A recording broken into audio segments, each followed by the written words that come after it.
barriers to trade, which we have both agreed to simplify and smoothen for faster access to their market. In terms of mobility, you are well aware, students who go to New Zealand to study will now be eligible for a 2-year work visa if they take a degree course, 3-year work visa if they take a bachelor's degree with honors, a 3-year work visa if they graduate in STEM disciplines, science, technology, engineering and mathematics, and a 4-year work visa when they do postgraduate studies in New Zealand.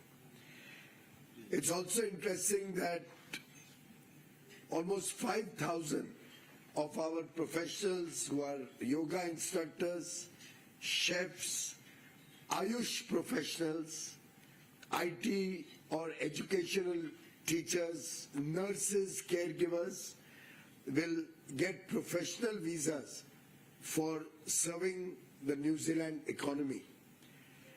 We have also been able to open up 118 sectors, which will also give us an opportunity to participate in tourism, IT, telecom, audiovisual, etc.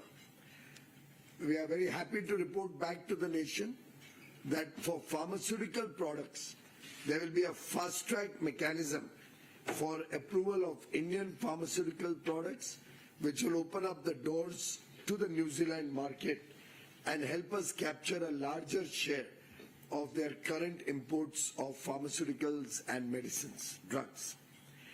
They have also agreed to mutually accept good manufacturing practices which are approved in India by US, UK, EU or Canada.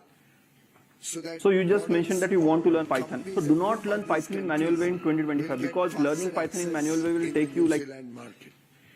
We'll get faster access in the New Zealand market.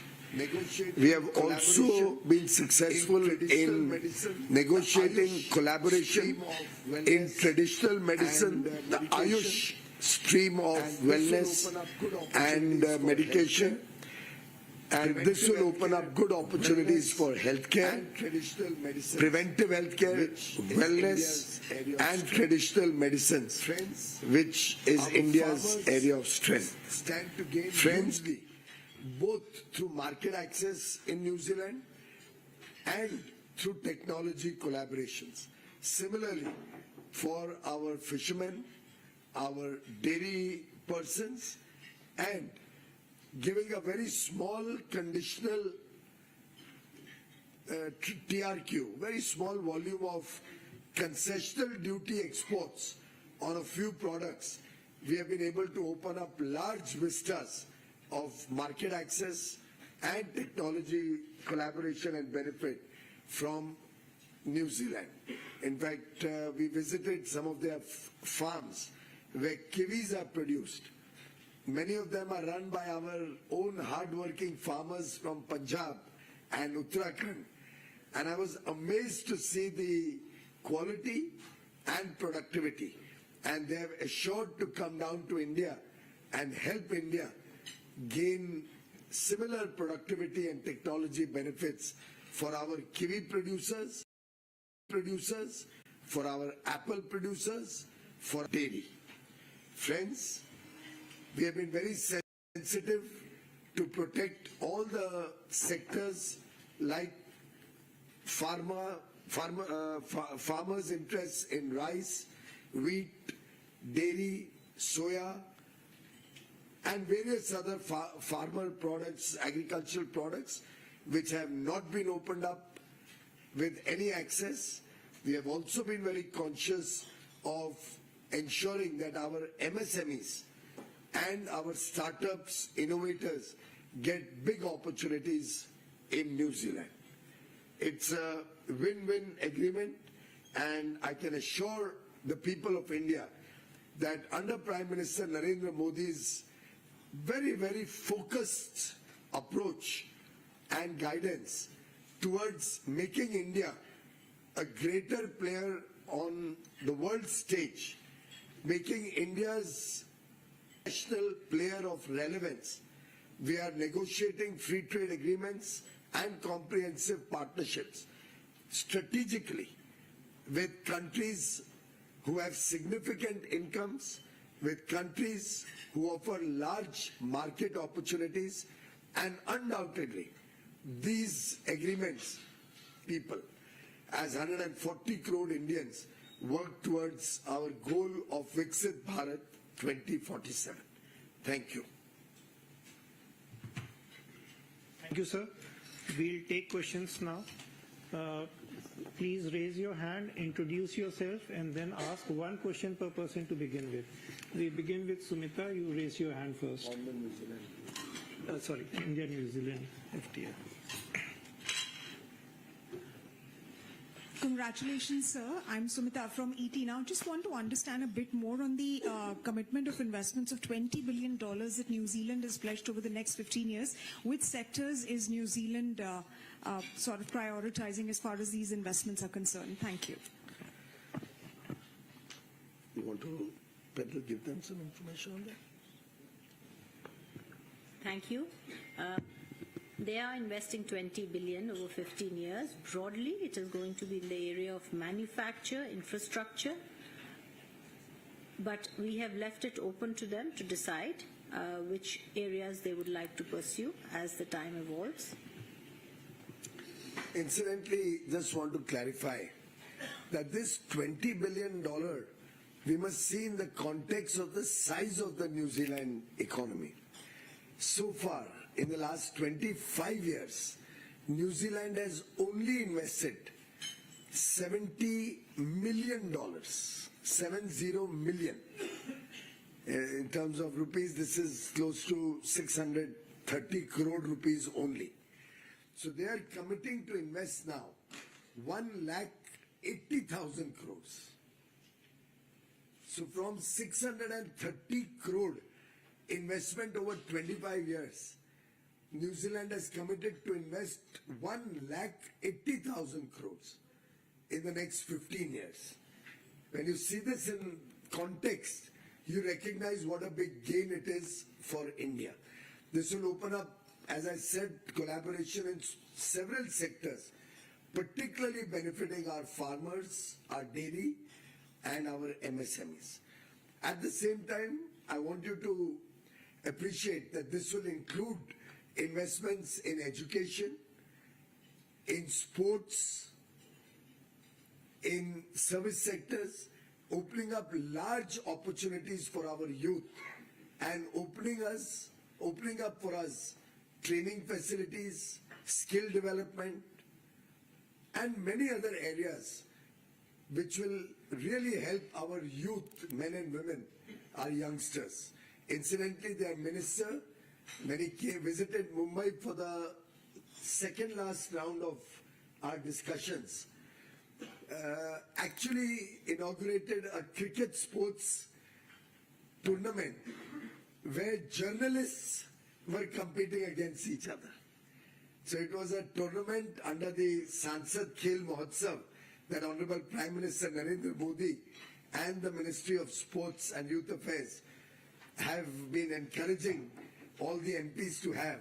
And their minister inaugurated a journalists competition on cricket. A doctors competition. It was amongst doctors. We also had one separately for journalists. This one was for doctors in Mumbai. And interestingly, he chose to bat and requested me to bowl and got clean bowled on the second ball, I think. But that was on a lighter note. He has promised to practice better. I have promised that I'll have to start learning cricket, which is not a sport I'm very good at.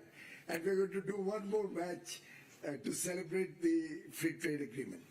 Why I mention this, ladies and gentlemen, is that we are making a pitch for Olympics in 2036. We already have the Commonwealth Games in 2030. Sports will be a big area of collaboration and investment from New Zealand. And I would encourage Indian young startups and youngsters who are looking to go into the sports fraternity to look at this agreement very carefully and take interest in this. Lakshmanji. Yes, I would very much like to clarify. This is similar to the free trade agreement with the EFTA countries, the TIPA with EFTA countries, Switzerland, Liechtenstein, Norway, and Iceland. This will be only in terms of FDI, long-term sustaining capital. It does not include FPI or FII money into stock market investments, which can come and go. This is FDI investment, sustainable long-term investment, and with a clawback clause similar to EFTA nations, that if they do not invest, there will be a clawback of benefits. Sir मैं लक्ष्मण से NBC आवाज से ये free trade agreement होने के बाद New Zealand से के साथ हमारा bilateral trade certain time frame में 5 साल या 10 साल में कितना बढ़ जाएगा अभी के मुकाबले 5 साल में आज के दिन जो निर्धारित किया हमने सोचा है कि आज के ट्रेड को हम डबल करें गुड्स और सर्विसेज दोनों में यानी $5 बिलियन तक लेके जाए बायलैटरल ट्रेड को द्विपक्षीय व्यापार को लेकिन जो मैंने अनुभव किया है बड़ा बिजनेस डेलीगेशन लेके मैं न्यूजीलैंड गया था और उनका भी बड़ा बिजनेस डेलीगेशन भारत आया आपसी संबंध बढ़ाए गए आपसी वार्तालाप भी हुआ है और दोनों तरफ के उत्साह को देखते हुए मेरा अनुमान है कि शायद 5 बिलियन से ज्यादा हम 5 साल में अचीव कर लेंगे और आगे चल के 10 साल का अगर हम परिप्रेक्ष्य देखें तब तक उनकी एफडीआई इन्वेस्टमेंट्स भी आनी शुरू हो जाएगी उनके मन में ये भी है बड़े पैमाने पे यहाँ निवेश करके अपनी टेक्नोलॉजीज को भारत में लगाना और उसके माध्यम से पूरी दुनिया की मार्केट में भारत से अपने सामान को बेचना या अपनी सर्विसेज को लेके जाना तो न्यूजीलैंड के द्विपक्षीय व्यापार में तो बढ़त आएगी लेकिन इसके कारण बाकी देशों में भी हमारा निर्यात बड़े पैमाने पे बढ़ेगा Amity. Hi sir, Amity from the business line. Sir, like in all the other FTAs, we have managed to protect our dairy sector in the New Zealand one as well. I just wanted to understand the significance of the side letter, sir, since there is one on discussions on dairy. Well, it's just that if we ever give dairy concessions, and you're all aware we have not opened up dairy in a single FTA for anybody.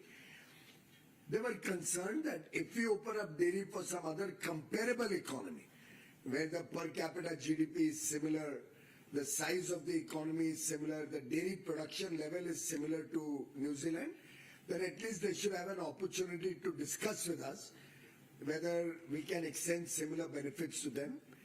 A, India is never going to open up dairy, so that concern really doesn't matter. B, it's only a consultation, no commitment. Incidentally, we have also done an agreement to promote greater investments, that they should bring their raw materials or ingredients to India, process them and create high quality dairy products in India, and 100% of that will be re-exported from India. What I just mentioned about investment flow. That way, this will help us not only increase exports to New Zealand, but their investments will help us to increase exports and become a dairy exporter to other parts of the world. And that will be through a fast-track mechanism, because we would like to fast-track investments coming in for the purpose of re-export. Shruti.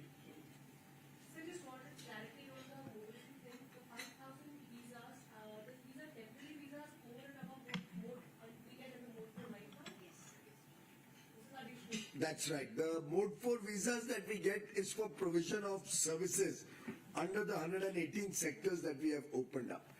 These are sectors which are traditionally not there in the opening up of 118 sectors. Like if a lot of Indian restaurants all over the world, including in New Zealand, particularly in their tourism places. And we are all aware how much Indian food is becoming the preferred food of choice worldwide.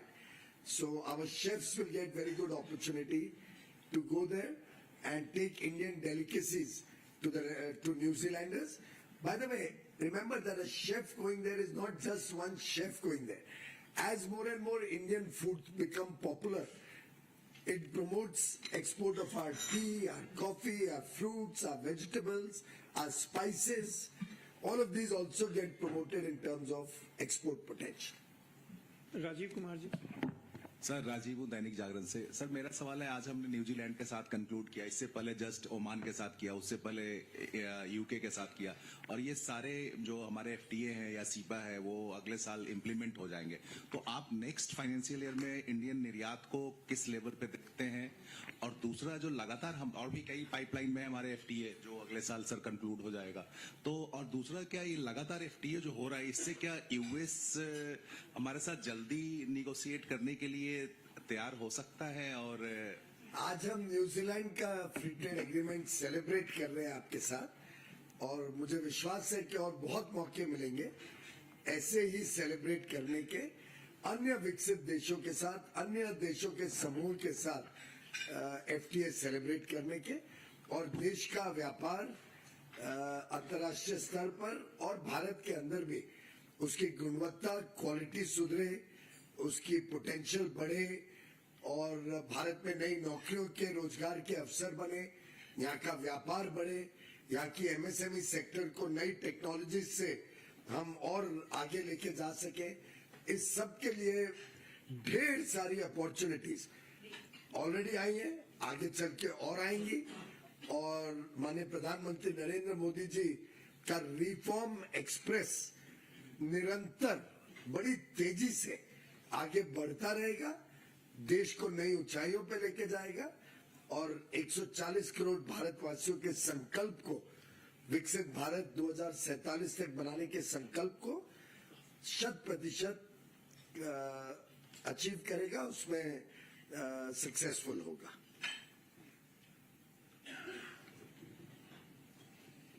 Thank you. Sir, concluding remarks by CS, sir. Would you like to say something?